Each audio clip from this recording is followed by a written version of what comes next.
नमस्कार दोस्तों, मैं रघुनाथ सावंता आपको बताने जा रहा हूं कि जो मैं रोज वीडियो बना रहा हूं उसी से मेल जोल खाता हुआ एक दैनिक भास्कर की न्यूज है और पिछले संडे की है, जिसके अंदर एक लड़का आजम नाम का अपने टोंक का, जो अपने नजदीक का ही है टोंक का, वो दोनों पति पत्नी के बीच में कुछ छोटा मोटा झगड़ा हो जाता है, जो स्वाभाविक है हर परिवार के अंदर होता है। उनके झगड़ा हो जाता है, पति पत्नी अलग रहने लग जाते हैं और लड़का अपने बच्चों से, और स्वाभाविक है हर पिता माता अपने बच्चों से प्यार तो करते ही है, तो झगड़ा होने के बाद भी वो अपने बच्चों से प्यार करता था। बच्चों की याद आती थी, नज़दीक का ससुराल टोंक में ही था, सिटी में, तो वो अपने बच्चों से जाके मिल के आ जाता था और उसका सही दिनचर्या सही चल रही थी। हाल ही में कुछ दिन पहले ही उसकी पत्नी अपने बच्चों को लेकर के ग्वालियर किसी रिश्तेदार के यहाँ रहने चली जाती है। वहाँ चली जाती थी, उस पिता को जब बच्चे से मिलने की होती है तो जाहिर सी बात है, जब पति पत्नी में झगड़ा हो गया है तो आपस में फ़ोन पर बात करेंगे नहीं। अब ये यहाँ से दूर चली गई तो टोंक से ग्वालियर तो काफ़ी दूर है, तो वहाँ वो जा नहीं सकता इतनी दूर।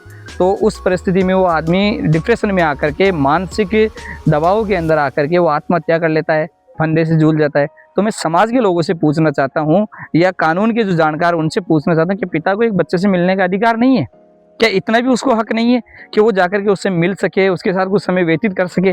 और बाद में जब ये मामले कोर्ट में जाते हैं तो फिर तारीखों पे तारीखें पड़ती है, तो क्या समाज के स्तर पे लोग इसको देख नहीं सकते? चाहे कोई भी हो आदमी, उसको अपने पिता पुत्र से मिलने का अधिकार तो हर पिता को होता है। माँ तो उसके बाद 24 घंटे रहती है, तो पिता क्या हफ्ते में 15 दिन में उससे 2-4 घंटे उसके साथ नहीं बिता सकता?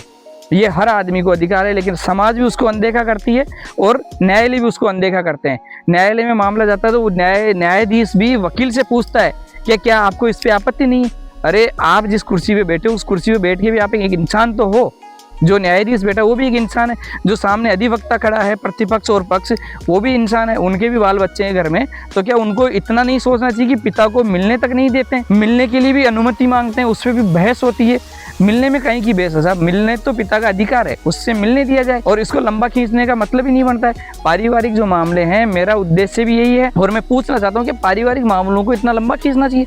पारिवारिक मामले को लास्ट 6 महीने का रखो, 6 महीने के अंदर उसके जो भी निपटारा करना है कर करा के फ्री हो, ताकि दोनों पक्षों का भविष्य खराब नहीं हो और उनका जीवन सही तरीके से चल सके। अगर दूसरा दोनों का साथ रहना संभव नहीं हो रहा है तो भी वो एक दूसरे का अलग होकर के भी अपना जीवन यापन करे, दूसरे घर बसाएं।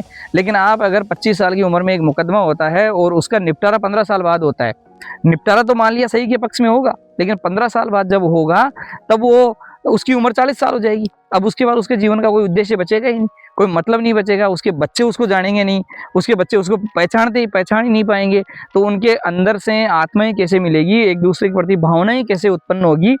ये एक बहुत बड़ी पीड़ा है जिसके ऊपर ध्यान किसी का भी नहीं जा रहा है।